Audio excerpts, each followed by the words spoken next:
Hi and welcome back to MyExcelOnline.com.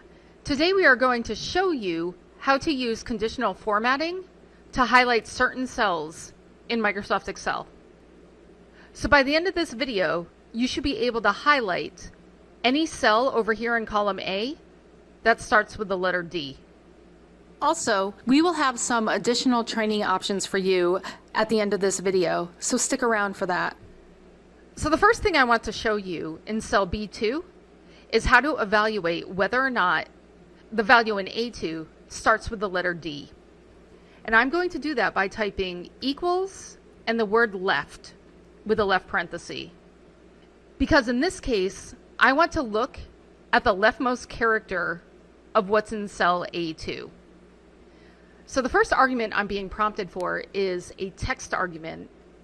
And I'm going to click right here on A2 because that's the text that I wish to evaluate. And then I'm going to type a comma. And then my next argument is how many characters am I evaluating? So in this case, it's going to be 1. So then I'm going to close my parentheses for the left function. And then I'm going to close my parentheses for the left function. And then I'm going to type an equals sign. And in double quotes, I'm going to type a D and then close my double quotes and hit enter. And I can see that I'm being returned with a true right here.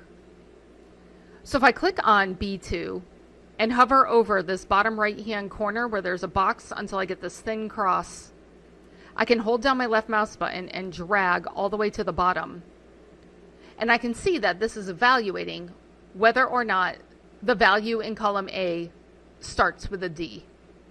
If you are liking this video, please give us a thumbs up and subscribe to our channel and hit the bell button to get notified when we release our weekly videos.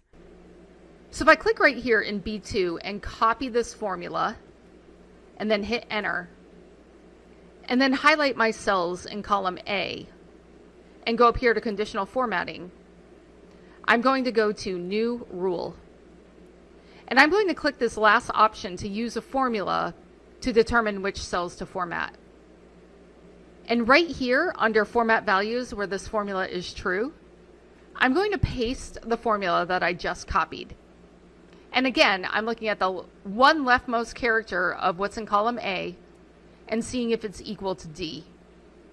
And if it is, then I'm going to click format, go to fill, and select this green right here and say OK. And then I'm going to say OK right here.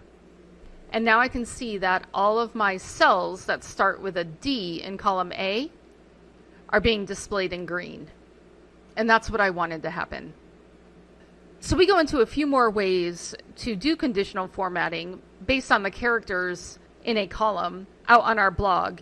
And I'm going to include a link to that blog entry in the description below on YouTube if you would like to go there and learn more. If you have any questions or comments, please leave them for us and we'll get back to you. Thanks for watching and see you again next time. If you want to learn more about Microsoft Excel and Office, join our Academy online course and access more than 1,000 video training tutorials so that you can advance your level and get the promotions, pay raises, or new jobs. The link to join our Academy online course is in the description. If you like this video, subscribe to our YouTube channel. And if you're really serious about advancing your Microsoft Excel skills so you can stand out from the crowd and get the jobs, promotions and pay rises that you deserve, then click up here and join our Academy online course today.